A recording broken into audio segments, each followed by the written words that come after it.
Good morning student. मैं रवि कुमार और आज हम पढ़ने जा रहे हैं ध्वनि चैप्टर 12 विज्ञान। हम प्रतिदिन विभिन्न स्रोत जैसे मानवों, पक्षियों, घंटियों, मशीन, वाहनों, टेलीविज़न, रेडियो आदि की ध्वनि को सुनते हैं।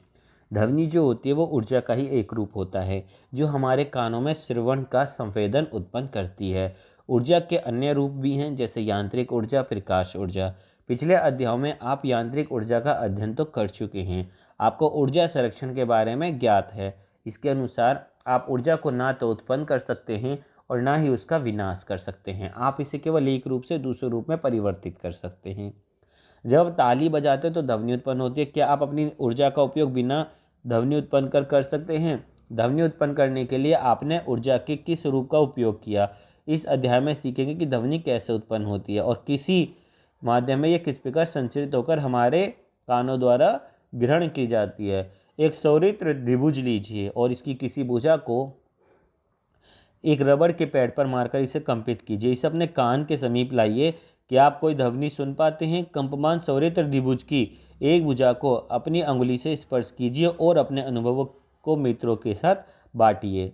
अब एक टेबल टेनिस या एक छोटी प्लास्टिक की गेंद को लो और एक धागे की सहायता से उसे किसी आधार से लटका दो। धागे के पहले कंपन ना करते हुए सौरित्र त्रिभुज की एक भुजा से गेंद को स्पर्श करो, फिर कंपन करते हुए सौरित्र त्रिभुज की एक भुजा से गेंद को स्पर्श करो। देखो क्या हुआ। अपने मित्रों के साथ विचार विमर्श कीजिए। एक बीकर या गिलास को ऊपर तक पानी से भरिए। कंपमान सौरित्र त्रिभुज की एक भुजा को चित्र 12.2 में दर्शाए गए अनुसार पानी की सतह से स्पर्श कराइए। अब चित्र 12.3 में दर्शाए गए अनुसार कंपमान सौरित्र त्रिभुज की दोनों भुजाओं को पानी में डुबोइए। देखिए दोनों अवस्थाओं में क्या हुआ। अपने साथियों के साथ विचार विमर्श कीजिए। कंपमान सौरित्र त्रिभुज की एक भुजा पानी की सतह को स्पर्श करते हुए ये दिखाई गई है। उपरोक्त क्रियाकलापों से आप क्या निष्कर्ष निकालते हैं? क्या आप किसी कंपमान वस्तु के बिना ध्वनि उत्पन्न कर सकते हैं? अब तक वर्णित क्रियाकलापों में हमने सौरित्र त्रिभुज से आघात द्वारा ध्वनि उत्पन्न की। हम विभिन्न वस्तुओं में घर्षण द्वारा खुरच कर, रगड़ कर, वायु फूंककर या उनको हिलाकर ध्वनि उत्पन्न कर सकते हैं। इन क्रियाकलाप में आप क्या कर सकते हैं? हम वस्तु को कंपमान करते हैं और ध्वनि उत्पन्न करते हैं।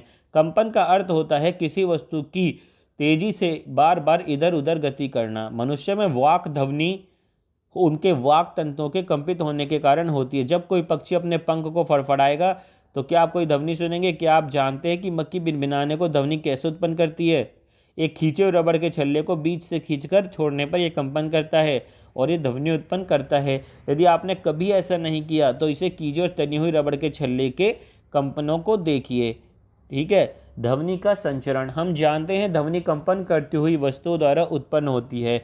द्रव्य या पदार्थ जिससे होकर ध्वनि संचरित होती है उसे हम बोलते हैं माध्यम। तो माध्यम की परिभाषा लिखेंगे। यह ठोस, द्रव या गैस होता है। स्रोत से होकर उत्पन्न ध्वनि सुनने वाले किसी माध्यम से होकर पहुंचती है। जब कोई वस्तु कंपन करेगी तो अपने चारों ओर विद्यमान माध्यम के कणों को कंपन करती है। ये कण कंपमान वस्तु से हमारे कानों तक स्वयं गति नहीं कर सकते। सबसे पहले कंपमान वस्तु के संपर्क में रहने वाले माध्यम के कण अपनी संतुलित अवस्था में विस्थापित होते हैं। ये अपने समीप के कणों पर एक बल लगाएंगे जिसके फलस्वरूप निकटवर्ती कण अपनी विरामावस्था से विस्थापित हो जाएगा। निकटवर्ती कणों को विस्थापित करने के पश्चात प्रारंभिक कण अपनी मूल अवस्थाओं से लौट आएगा। माध्यम में यह प्रक्रिया तब तक चलती है जब तक कि ध्वनि आपके कानों तक नहीं पहुंच पाती। माध्यम में ध्वनि द्वारा उत्पन्न विक्षोभ माध्यम से होता हुआ संचरित होता है। ठीक है बच्चों। अब क्या होता है कि तरंग एक विक्षोभ है जो किसी माध्यम से होकर गति करता है और माध्यम के कण निकटवर्ती कणों में गति उत्पन्न करते हैं। ये कण इस प्रकार की गति अन्य कणों में उत्पन्न करते हैं। माध्यम के कण स्वयं आगे नहीं बढ़ते लेकिन विक्षोभ आगे बढ़ जाता है। किसी माध्यम में ध्वनि के संचरण के समय ठीक ऐसा ही होता है। इसलिए ध्वनि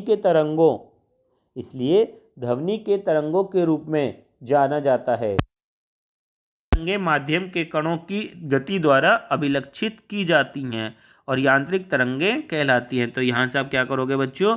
यांत्रिक तरंगों की परिभाषा दे दोगे। क्या कहलाती है? जो तरंगें माध्यम के कणों की गति द्वारा अभिलक्षित होती हैं वो कहलाती हैं यांत्रिक तरंगें।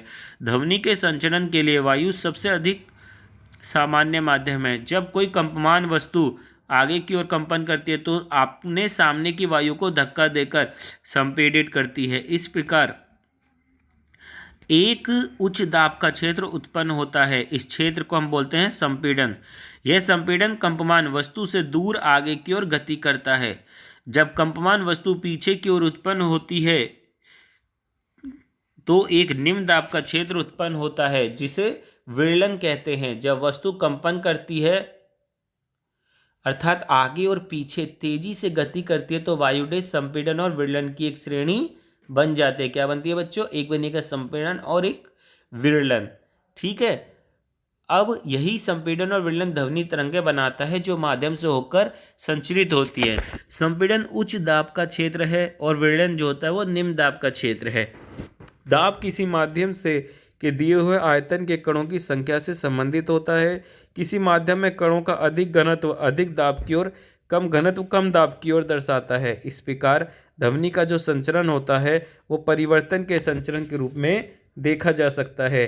किसी माध्यम में ध्वनि द्वारा उत्तम विक्षोभ आपके कानों तक पहुंचता है। कैसे, ये बताइए। ठीक है, अब हम आगे पढ़ेंगे। ध्वनि संचरण के लिए माध्यम की आवश्यकता होती है। ध्वनि एक यांत्रिक तरंग है और इसके संचरण के लिए किसी माध्यम जैसे वायु, जल, स्टील आदि की आवश्यकता होती है। यह निर्वात में होकर नहीं चल सकती। इसे निम्न प्रयोग द्वारा प्रदर्शित किया जा सकता है। अब क्या होता है? प्रयोग करो। एक विद्युत घंटी ली और एक कांच का वायुरुद्ध बेलजार लिया। विद्युत घंटी को बेलजार में लटकाई और बेलजार को चित्र की भांति एक निर्वात पंप से जोड़ दिया। घड़ी के स्विच को दबाने पर आपको उसकी ध्वनि सुनाई दी। अब निर्वात पंप चलाइए। जब बेलजार को वायु धीरे धीरे बाहर निकलेगी, घंटी की ध्वनि कम होगी, यद्यपि इसमें पहले जैसे विद्युत धारा प्रभावित होगी। अब क्या होगा कि कुछ समय पश्चात जब बेलजार में बहुत कम वायु रह जाएगी तब आपको बहुत धीमी ध्वनि सुनाई पड़ेगी। यदि बेलजार की समस्त वायु निकाल दी जाएगी तो क्या होगा? क्या तब भी आप घंटी की ध्वनि सुन पाएंगे? तो इसमें यह होगा बच्चों कि आपके विद्यालय की घंटी ध्वनि कैसे उत्पन्न करती है। ध्वनि तरंगों को यांत्रिक तरंग क्यों कहते हैं? मान लीजिए कि आप अपने मित्र के साथ चंद्रमा पर गए हैं। क्या अपने मित्र उधर उत्पन्न ध्वनि को सुन पाएंगे? ध्वनि तरंगे अनुदैर्ध्य तरंगे हैं, ये बताना है। एक सिलिंकी ली। अब सिलिंकी को चित्र 12.7a में दर्शाए गए के अनुसार खींचा। अपने मित्र को सिलिंकी को एक तीव्र झटका दिया। आप क्या देखते हैं? यदि आप अपने हाथ से सिलिंकी को लगातार आगे पीछे बारी बारी से धक्का दे तो क्या होता है? सिलिंकी में क्या होती है? अनुदैर्ध्य तरंगें आ जाती हैं। यदि आप सिलिंकों पर एक चिन्ह लगाएं तो आप देखेंगे सिलिंकों पर लगा चिन्ह विक्षोभ के संचरण की दिशा के समानांतर आगे पीछे गति करता है। उन क्षेत्रों को जहाँ सिलिंकी की कुंडली जो होती है पास पास होती है उन्हें क्या बोलते हैं? संपीड़न। और जहाँ पर दूर दूर होती है उन्हें बोलते हैं विरलन। आप जानते हैं कि किसी माध्यम से ध्वनि संपीड़न तथा विरलनों के रूप में संचरित होती है। अब आप किसी सिलिंकी में विक्षोभ के कारण तथा किसी माध्यम में विक्षोभ की तुलना कर सकते हैं। यह अनुदैर्ध्य तरंगें कहलाती हैं। इन तरंगों में माध्यम के कणों का विस्थापन विक्षोभ के संचरण की दिशा के समानांतर होता है और जो कण होते हैं वो एक स्थान से दूसरे स्थान तक गति नहीं करते, लेकिन अपनी विराम अवस्था में आगे पीछे वो दोलन करते रहते हैं। ठीक इसी प्रकार से ध्वनि तरंगें संचरित होती हैं। अतएव ध्वनि तरंगें अनुदैर्ध्य तरंगें हैं। यदि आप सिलिंकी के अपने हाथ में पकड़े गए सिरे को आगे पीछे धक्का न देकर बाएं दाएं हिलाएं तब भी आपको सिलिंकी में उत्पन्न तरंगें दिखाई पड़ेंगी। इस तरंगों में कण तरंगे की दिशा में कंपन नहीं करते, लेकिन तरंग के चलने की दिशा के लंबवत अपनी विराम अवस्था के ऊपर नीचे कंपन करते हैं। इस प्रकार की तरंग को अनुप्रस्थ तरंग कहते हैं और इस प्रकार अनुप्रस्थ तरंग वह तरंग है जिसके माध्यम के कण अपनी माध्य स्थितियों पर तरंगों के संचरण की दिशा के लंबवत गति करते हैं। अब क्या होता है कि किसी तालाब में पत्थर का टुकड़ा फेंकने पर जल की सतह पर दिखाई देने वाली तरंग अनुप्रस्थ तरंगें एक उदाहरण है। ठीक है। किंतु प्रकाश में दोलन माध्यम के कणों या उनके दाब या घनत्व के प्रकाश नहीं होते।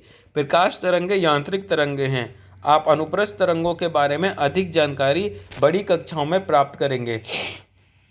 ध्वनि तरंगों के अभिलक्षण क्या होते हैं? किसी ध्वनि तरंगों के निम्नलिखित अभिलक्षण होते हैं।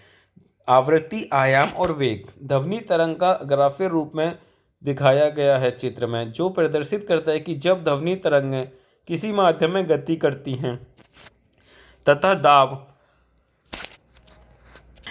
गति करती हैं जो ध्वनि तरंग किसी माध्यम में तो घनत्व दाब में परिवर्तन होता है। किसी निश्चित समय पर माध्यम का घनत्व तथा दाब दोनों ही उनके औसत मान से ऊपर या नीचे दूरी के साथ परिवर्तित होता है। 12.A और बी में जब ध्वनि तरंगें माध्यम में संचरित होती है तो तरंगे तथा दाब में क्या उतार चढ़ाव होता है। वो कहता है कि संपीड़न वह क्षेत्र है जहाँ कण पास पास आ जाते हैं। इन्हें वक्र के ऊपरी भाग में दिखाया गया है। शिखर अधिकतम संपीड़न के क्षेत्र को प्रदर्शित करता है। इस प्रकार संपीड़न वह क्षेत्र है जहाँ घनत्व तथा दाब दोनों ही अधिक होते हैं। विरलन निम्न दाब के क्षेत्र हैं जहाँ कण दूर दूर हो जाते हैं और उन्हें घाटी से प्रदर्शित करते हैं। इन्हें वक्र के निम्न भाग से दर्शाया गया है। शिखर को तरंग का स्रक और घाटी का गर्त कहा जाता है। दो क्रमागत संपीड़न अथवा दो क्रमागत विरलनों के बीच की दूरी तरंगदैर्घ्य कहलाती है। तरंगदैर्घ्य को साधारणतः लैम्डा से निरूपित किया जाता है। इसका ऐसा मात्रक होता है मीटर। हेनरिच रुडोल्फ हर्ट्ज का जन्म 22 फरवरी 1857 को हैम्बर्ग जर्मनी में हुआ और उनकी शिक्षा बर्लिन विश्वविद्यालय में हुई। उन्होंने जैसी मैक्सवेल के विद्युत चुंबकीय सिद्धांतों की प्रयोगों द्वारा पुष्टि की। उन्होंने रेडियो, टेलीफोन, टेलीग्राफ तथा टेलीविजन के भविष्य में विकास की नींव रखी। उन्होंने प्रकाश विद्युत की भी खोज की उन्होंने विकास विद्युत प्रभाव की भी खोज की, जिसके बाद में अल्बर्ट आइंस्टीन ने व्याख्या की। आवृत्ति के ऐसा ही मात्रक का नाम उनके सम्मान में रखा गया। ठीक है बच्चों, ये दिखाया गया है जैसे घनत्व विभिन्नता है, दाब विभिन्नता है और आपका आवृत्ति से हमें ज्ञात होता है कि कोई घटना कितनी जल्दी जल्दी घटित होती है। मान लीजिए आप किसी ढोल को पीट पीट कर बजा रहे हो और आप ढोल को 1 सेकंड में जितनी बार पीटते हैं वह आपके द्वारा ढोल को पीटने की आवृत्ति है। हम जानते हैं कि जब ध्वनि किसी माध्यम में संचरित होती है तो माध्यम का घनत्व किसी अधिकतम अथवा न्यूनतम मान के बीच बदलता है। घनत्व जो होता है अधिकतम मान से न्यूनतम मान तक परिवर्तन और पुनः अधिकतम मान तक आने पर एक दोलन पूरा होता है, मतलब अधिकतम से न्यूनतम और फिर अधिकतम पे आने पर। अब क्या होता है, एकांक समय में इन दोलनों की कुल संख्या ध्वनि तरंग की आवृत्ति कहलाती है। तो आवृत्ति की परिभाषा आप यहाँ से ले लोगे, एकांक समय में दोलनों की कुल संख्या को ध्वनि तरंगों की आवृत्ति बोलते हैं। यदि हम प्रति एकांक समय में अपने पास से गुजरने वाले संपीड़न तथा विरलनों की संख्या की गणना करें तो क्या होगा, तो हमको ध्वनि तरंगों की आवृत्ति ज्ञात हो जाएगी। इसे सामान्यतः आप क्या बोलोगे बच्चों, वी से, ग्रीक अक्षर न्यूज से प्रदर्शित करोगे और इसका मात्रक हर्ट्ज होता है। दो क्रमागत संपीड़न या दो क्रमागत विरलनों को किसी निश्चित बिंदु से गुजरने में लगे समय को तरंग का क्या बोलते हैं, आवर्तकाल। तो आवर्तकाल की परिभाषा आप मुझे यहाँ से लिख के दोगे कि दो क्रमागत संपीड़न या दो क्रमागत विरलनों की किसी निश्चित बिंदु से गुजरने में लगा समय तरंग का क्या कहलाता है बच्चों, आवर्तकाल। और आप कह सकते हैं कि एक संपूर्ण दोलन में लिया गया समय ध्वनि तरंग का क्या कहलाता है बच्चों, आवर्तकाल। और इसे टी अक्षर से निरूपित करते हैं बच्चों। इसका ऐसा ही मात्रक सेकंड होता है और आवृत्ति और आवर्तकाल के बीच संबंध को निम्न प्रकार व्यक्त किया जाता है। v बराबर होता है 1/t।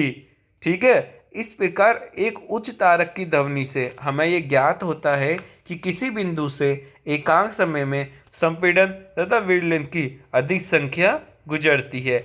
अब आप क्या है, किसी ऑर्केस्ट्रा में गए, वायलिन तथा बांसुरी एक ही समय में बजाई जाती है। दोनों ध्वनि एक ही माध्यम में चलती हैं और हमारे कानों तक एक ही समय में पहुंचती हैं। दोनों ही स्रोतों की ध्वनि एक ही चाल से चलती हैं, लेकिन जो ध्वनि हम ग्रहण करते हैं वे भिन्न भिन्न हैं। ऐसा ध्वनि से जुड़े विभिन्न अभिलक्षणों के कारण है। तारत्व क्या होता है, इसमें एक अभिलक्षण होता है। किसी उत्सर्जित ध्वनि की आवृत्ति को मस्तक किस प्रकार अनुभव करता है उसे तारकत्व कहते हैं। किसी स्रोत का कंपन जितनी शीघ्रता से होता है आवृत्ति उतनी अधिक होती है और उसका तारत्व भी अधिक होता है। इस प्रकार जिस ध्वनि का तारत्व कम होता है उसकी आवृत्ति भी बच्चों क्या होती है, कम होती है। विभिन्न आकार और आकृति की वस्तुएं विभिन्न आकृतियों के साथ कंपन करती हैं और विभिन्न तारत्व की ध्वनियाँ उत्पन्न करती हैं। जैसे ये निम्न तारत्व की ध्वनि है, ये मृदु ध्वनि उत्पन्न करेगी, ये उच्च तारक की ध्वनि उत्पन्न करेगी और ये बहुत तेज ध्वनि उत्पन्न करेगी। किसी माध्यम में मूल स्थिति के दोनों ओर अधिकतम विक्षोभ को तरंग का आयाम कहते हैं। तो बच्चों, तरंग का आयाम की परिभाषा आपको देनी है कि किसी माध्यम में मूल स्थिति के दोनों ओर अधिकतम विक्षोभ तरंग का आयाम, इसे हम ए से प्रदर्शित करते हैं। ठीक है। ध्वनि के लिए इसका मात्रक होता है दाब या घनत्व का मात्रक होगा। ध्वनि की प्रबलता अथवा मृदुलता मूलतः इसके आयाम से ज्ञात की जाती हैं। यदि हम किसी मेज पर धीरे से चोट मारें तो हमें एक मृदु ध्वनि सुनाई देगी, क्योंकि हम कम ऊर्जा की ध्वनि तरंग उत्पन्न करते हैं। और यदि हम मेज पर जोर से चोट मारें तो प्रबल ध्वनि सुनाई देगी। क्या आप बता सकते हो, उत्पादक स्रोत से निकलने के पश्चात ध्वनि तरंग फैल जाती हैं। स्रोत से दूर जाने पर इनका जो आयाम होता है और प्रबलता दोनों ही वो कम हो जाती हैं। प्रबल ध्वनि अधिक दूरी तक चल सकती है क्योंकि वह अधिक ऊर्जा से संबंध है और समान आवृत्ति की प्रबल तथा मृदु ध्वनि आकृति प्रदर्शित की गई हैं। जैसे ध्वनि की यह गुणता जो होती है वह अभिलक्षण होती है, जो हमें समान तारत्व अथवा प्रबलता को दो ध्वनियों में अंतर करने में सहायता करती है। एकल आवृत्ति की ध्वनि को टोन बोलते हैं। अनेक आवृत्ति के मिश्रण में उत्पन्न ध्वनि को स्वर बोलते हैं। यदि एकल आवृत्ति की ध्वनि होगी तो उसे बोलेंगे टोन। ठीक है, केवल एक आवृत्ति हो, जैसे ए, तो ये हो गया टोन में हो गया। अनेक आवृत्तियों के मिश्रण से उत्पन्न ध्वनि को क्या बोलेंगे? स्वर। और यह सुनने में सुखद लगेगी। शोर जो होता है वो कर्णप्रिय नहीं होता, जबकि संगीत सुनने में सुखद होता है। अब शोर मच रहा हो तो हमारे कानों में क्या हो जाती है? हमें दर्द होने लगता है, हम कहते हैं चुप हो जाओ। जबकि जो संगीत होता है, अगर हम कोई गाना सुनते हैं अच्छा सा तो वो हमें अच्छा लगता है। अब क्या होता है, ये दो क्वेश्चन आपको करने हैं कि तरंग का कौन सा गुण निम्नलिखित निर्धारित करता है? प्रबलता और तारत्व। अनुमान लगाइए कि निम्न में से किस ध्वनि का तारत्व अधिक होगा, या तो गिटार का या कार के हॉर्न का। देखो, तरंग के किसी बिंदु जैसे एक संपीड़न या एक विरलन एकांक समय में तय की गई दूरी क्या कहलाएगी? तरंग का वेग। तो वेग हो गई दूरी अपॉन समय। लैम्डा दूरी होती है यहाँ पर, और टी कैपिटल टी से समय को प्रदर्शित करते हैं। तो लैम्डा बराबर लिख सकते हैं 1/t। लैम्डा जो होती है वो ध्वनि की तरंग दैर्घ्य होती है। ये तरंग द्वारा एक आवर्तकाल में चली गई दूरी के बराबर होती है। क्या होता है कि v बराबर हो गया लैम्डा v, तो वेग बराबर होगा तरंग दैर्घ्य गुणा आवृत्ति। इस तरीके से आप न्यूमेरिकल निकाल सकते हो। अब एक न्यूमेरिकल कर लेते हैं। किसी ध्वनि तरंग की आवृत्ति कितनी दे रखी है यहाँ पर? 2 किलो हर्ट्ज, और उसकी तरंग दैर्घ्य 35 सेंटीमीटर दे रखी है। तो ये 1.5 किलोमीटर दूरी तय करने में कितना समय लेगी? तो यहाँ पर जो दिया गया है वो है आवृत्ति 2 किलो हर्ट्ज, यानी हम इसे 2000 हर्ट्ज लिख सकते हैं, और तरंग दैर्घ्य 35 सेंटीमीटर। इसे आप क्या करोगे?